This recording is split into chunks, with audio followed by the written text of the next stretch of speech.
A few moments later.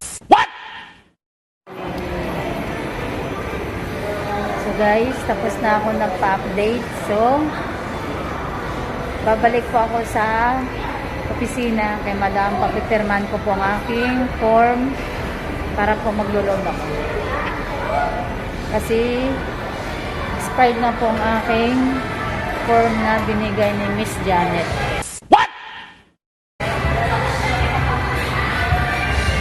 Kaya binigyan po ako ng bago ngayon. So, babalik ako ulit.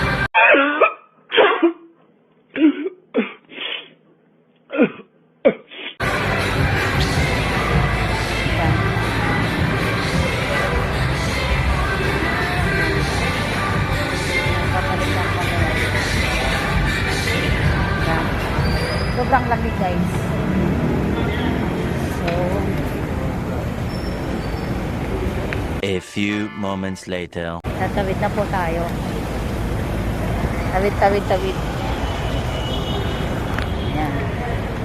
Babalik ako mamaya dito. Saglit lang naman.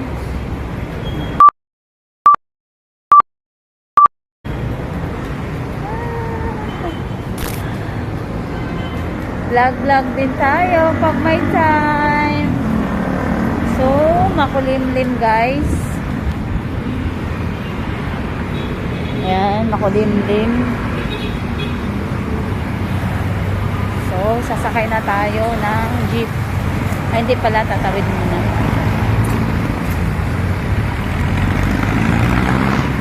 Tatawid tayo. Saan ba ako tatawid?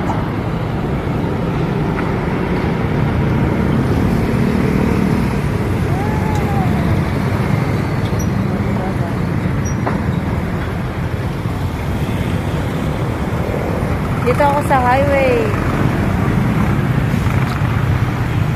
Pwede siguro tumawid na.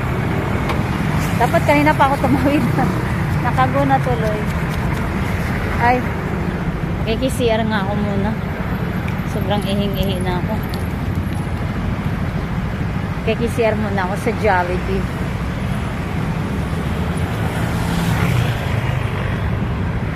So guys, pasok tayo. Dami tao. Grabe. Dami tao guys.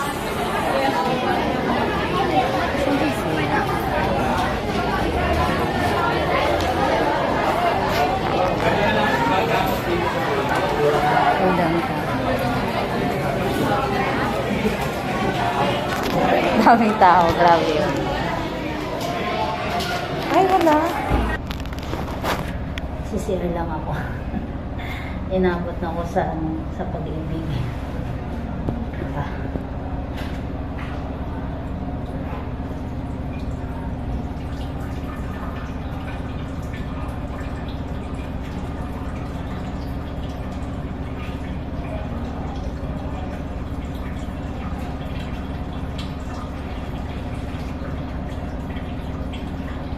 Kanina pa ako nagtitiis.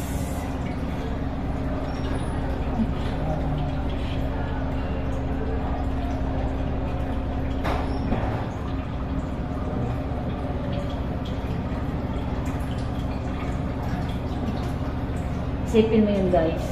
3 hours akong nagtitiis sa sobrang ihing na ako. Kasi, pag umalis ako doon, papapalitan na naman ng bagong number yung aking ay di mag-aantay na naman ako. Pangalawang number ko na kasi yan.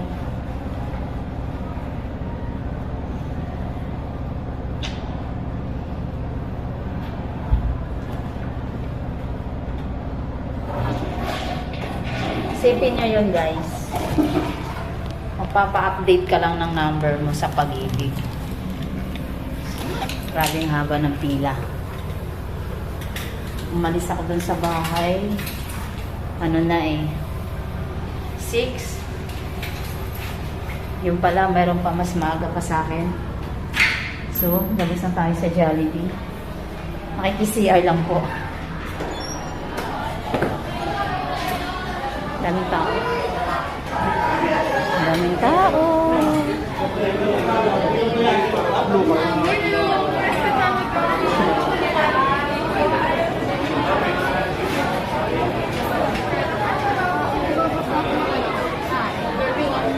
puro mga estudyante.